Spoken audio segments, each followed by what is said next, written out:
Good evening everyone. आज हम देखने जा रहे हैं रेडियोधर्मी का जो एमसीक्यू क्वेश्चन है उसका ये दूसरा सीरीज है। एक सीरीज और आ चुका है जिसमें 10 क्वेश्चन है। इसका थ्योरी क्वेश्चन भी मैंने कंप्लीट करवा दिया है, तो आप केमिस्ट्री वाले प्लेलिस्ट में जाके इसका थ्योरी क्वेश्चन देख सकते हैं। ठीक है, तो हम स्टार्ट करते हैं आज का एमसीक्यू क्वेश्चन। तो 12वां क्वेश्चन क्या है? सूर्य में उत्पन्न ऊर्जा का स्रोत है। ऑप्शन ए नाभिकीय विखंडन, ऑप्शन बी नाभिकीय संलयन और ऑप्शन सी प्रकाश विद्युत प्रभाव, ऑप्शन डी सेरेनकोवा प्रभाव। ठीक, तो इसका सही आंसर हो जाएगा नाभिकीय संलयन। सूर्य में जो ऊर्जा उत्पन्न होती है किसके द्वारा होती है? नाभिकीय संलयन।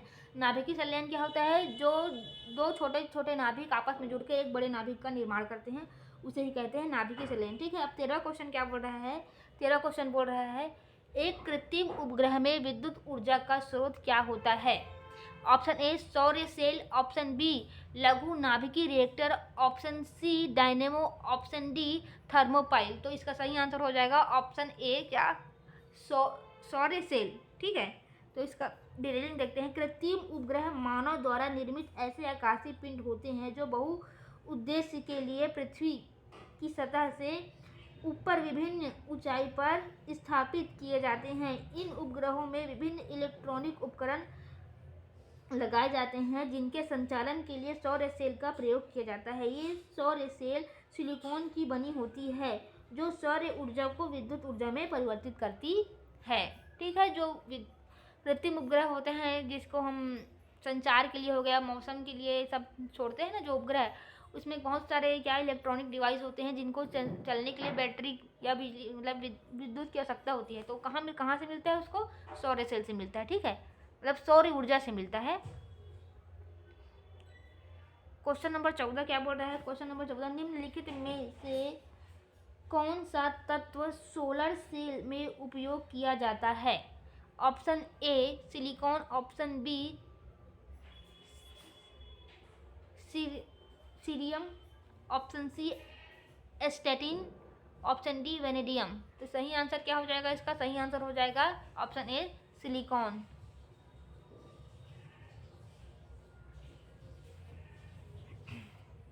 क्वेश्चन नंबर जो 14 उसका डिटेलिंग देखते हैं। सौर सेल द्वारा प्रकाश ऊर्जा को सीधे विद्युत ऊर्जा में रूपांतरित किया जाता है। सिलिकॉन का उपयोग सौर सेल में किया जाता है। ठीक, अब क्वेश्चन नंबर 15 क्या बोल रहा है? क्वेश्चन नंबर 15 बोल रहा है निम्नलिखित कथनों पर विचार कीजिए। नाभिक रिएक्टर में स्वापोषी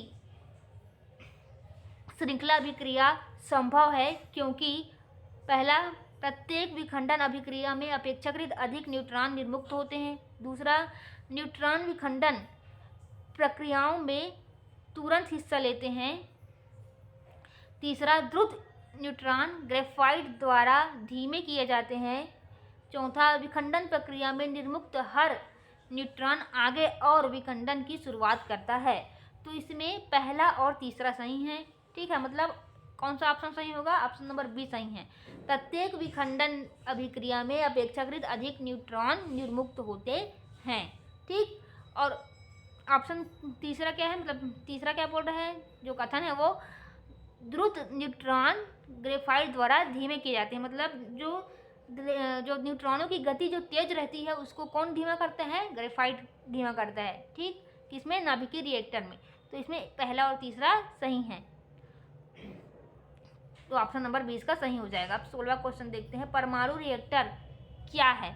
ऑप्शन ए परमाणु बम निर्माण स्थल है, ऑप्शन बी भारी पानी का तालाब है, ऑप्शन सी यूरेनियम 238 का उत्सर्जक है, ऑप्शन डी आणविक भट्टी है। तो इसका सही आंसर होगा ऑप्शन नंबर डी, क्या? आणविक भट्टी है। ठीक, अब देखते हैं क्वेश्चन नंबर 17 क्या बोल रहा है? नाभिकीय रिएक्टर और परमाणु बम में यह अंतर है कि ऑप्शन ए नाभिक रिएक्टर में कोई श्रृंखला अभिक्रिया नहीं होती जबकि परमाणु बम में होती है। बी क्या बोल रहा है? नाभिकीय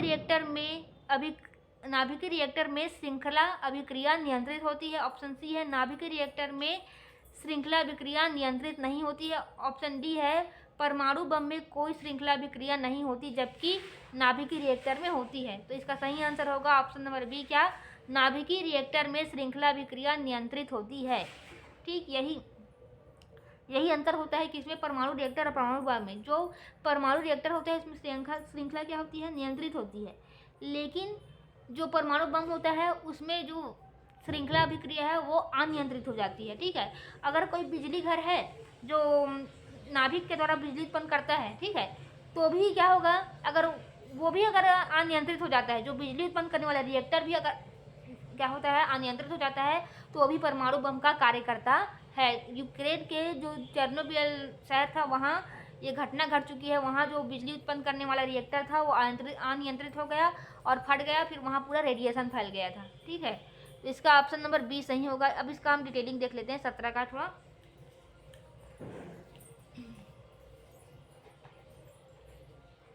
नाभिक रिएक्टर और नाभिक बम समान सिद्धांत पर कार्य करते हैं, लेकिन नाभिकीय रिएक्टर में होने वाला नाभिकीय विखंडन मंदक द्वारा नियंत्रित होता है, जबकि नाभिकीय बम में यह अभिक्रिया अनियंत्रित होती है। ज्ञातव्य है कि नाभिकीय विखंडन एक श्रृंखला अभिक्रिया है।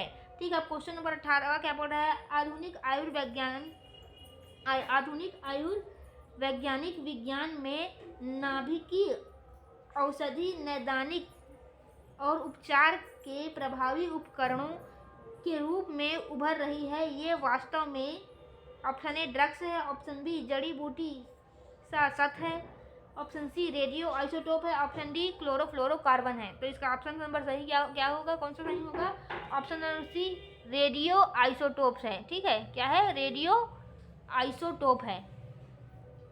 वर्तमान में विभिन्न तत्वों के रेडियोधर्मी समस्थानिकों का उपयोग नाभिकीय औषधियों के रूप में नैदानिक और चिकित्सकीय उपचार में किए जा रहे हैं।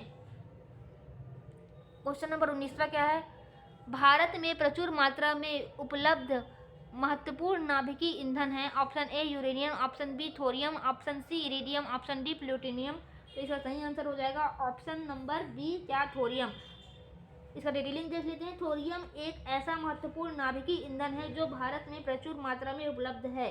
थोरियम का मुख्य स्रोत मोनोजाइट है। थोरियम केरल, झारखंड, तमिलनाडु, आंध्र प्रदेश तथा राजस्थान में पाया जाता है। भारत में थोरियम के अनुमानतः भंडारण 4.5 लाख टन है। ठीक, अब हम देखते हैं क्वेश्चन नंबर 20 क्या बोल रहा है।